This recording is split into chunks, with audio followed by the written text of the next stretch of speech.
Hi everyone, thanks for coming to my channel. This is Brett Hancock. Channel here is Beta with Brett, and my intention is to help you learn New Testament Greek. I say it that way, but I mean it's Koine. It's the ancient dialect of Koine and the ancient Greek period.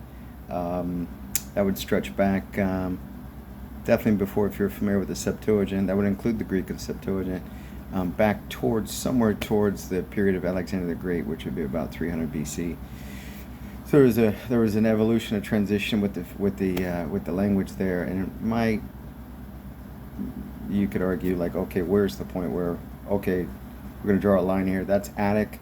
This is and you could have different opinions about that, but anyway, definitely New Testament Greek, and much of what you have in the New Testament, if you read the Septuagint, the Greek Septuagint, the Greek Old Testament, the first translation of the Hebrew Old Testament, somewhere in the I guess we'd say third and second, maybe some of it was first century BC before Christ, but probably third and second century BC.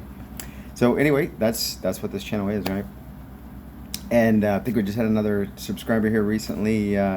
Didn't catch her name, but anyway, I welcome you. I welcome all of you.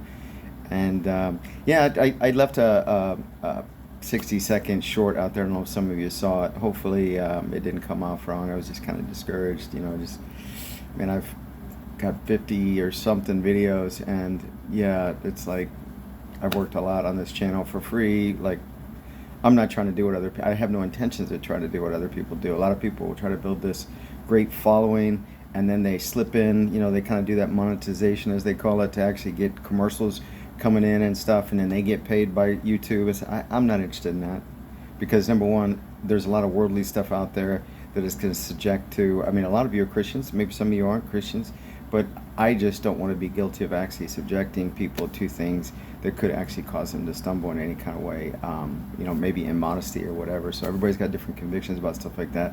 That's how I feel about it. I'm not interested in participating in that stuff at all. Yeah, I remember when I was a kid, I don't really go to movie theaters anymore. Although I did go to see Sound of Freedom. I hope you all either go see that, especially if you have family and you got families. Could make a video about that. I think I did make a short video where I just encourage people, please go. It was a short. All shorts have to be 60 seconds or less, right? So I always encourage people to go see Sound of Freedom, especially if you're a parent, right? So that was the first movie I saw in like 10 or 12 years. I have no interest in seeing movies. If it would have been made by Hollywood, would I have seen it? I don't know. From what I've learned about child trafficking and pedophilia and all that, and the entrenchment and then the just proliferation of that all over Hollywood, and it's been like that for decades, and it's got worse and worse. And how a lot of the big names in Hollywood, and I'm talking about like producers, directors, the big money people, whatever, just manipulate actresses and stuff and coerce them into things, and just to, the promise of their career. It's just grotesque to me, so I don't have any interest in that. But anyway, I saw Sound of Freedom here not too long ago, but so anyway, I am here now, pretty much what this video is about, at this Greek and Hebrew for Life, conference in Louisville, Kentucky. And I've been here all week, and, the conference started on the 24th of July, which was Monday. Well, technically the conference started today, the 28th, right?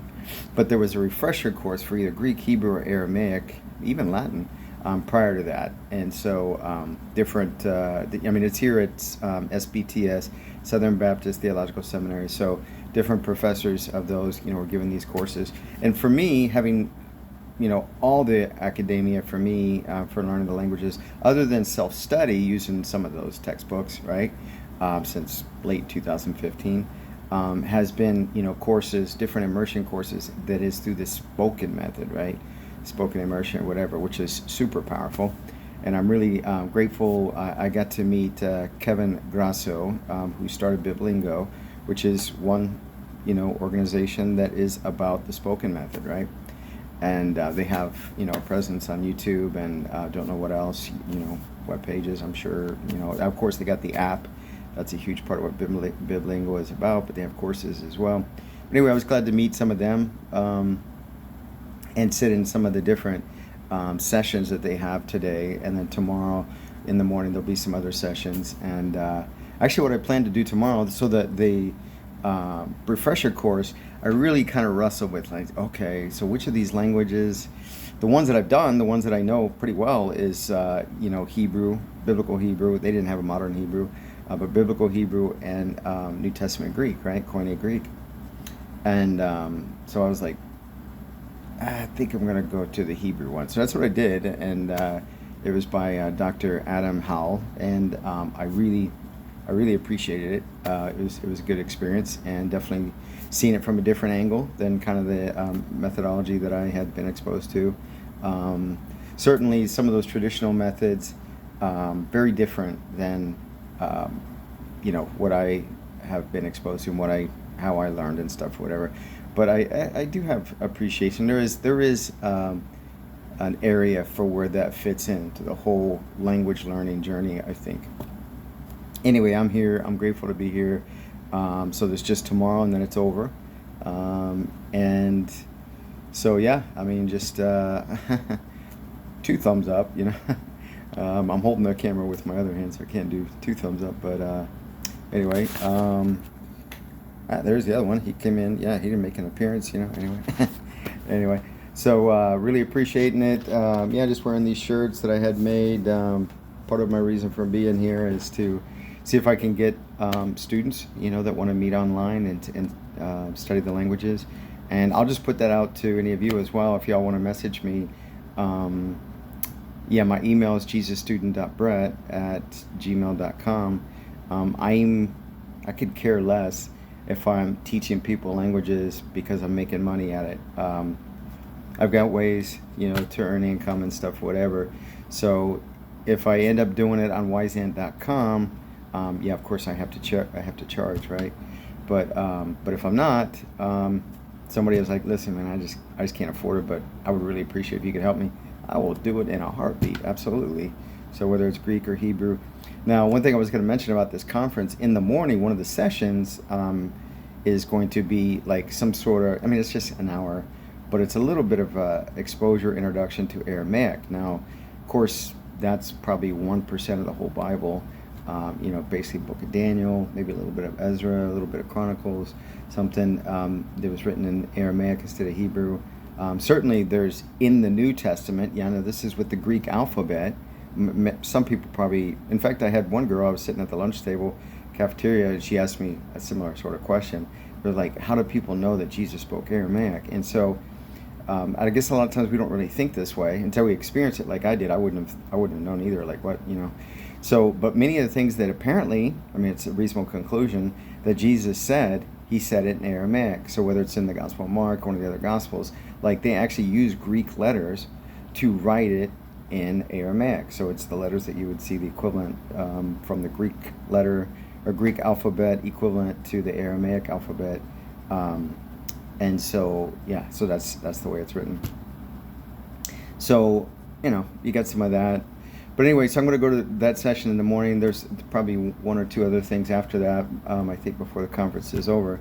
But I'm looking forward to that. That's going to be interesting. I guess I'm just really glad that I came. I appreciate all these, folks. I did get the name of the Aramaic professor today. I forget his name. And the Latin professor. But the Hebrew was Dr. Adam Howell and Dr. Robert Plummer is the Greek professor, and it's really good to meet them. And like I said, I sat in Adam Howell's basically review course, 4.5 days. Started Monday and it ended, just before lunch today. So that was really good. So anyway, thanks to them, many thanks to them. And I guess that's all I can think to say.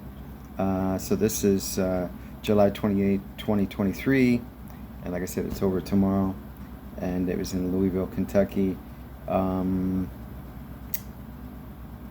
guess maybe somebody might ask, if they have another one, would you recommend I go? I guess it just depends. It depends on where you at in your journey, what your goals are, whatever, how far away you are, how far you'd have to drive. For me, I had to drive basically 8 hours one direction from Southwest Missouri to here. I found a place that wasn't so expensive to stay for the week.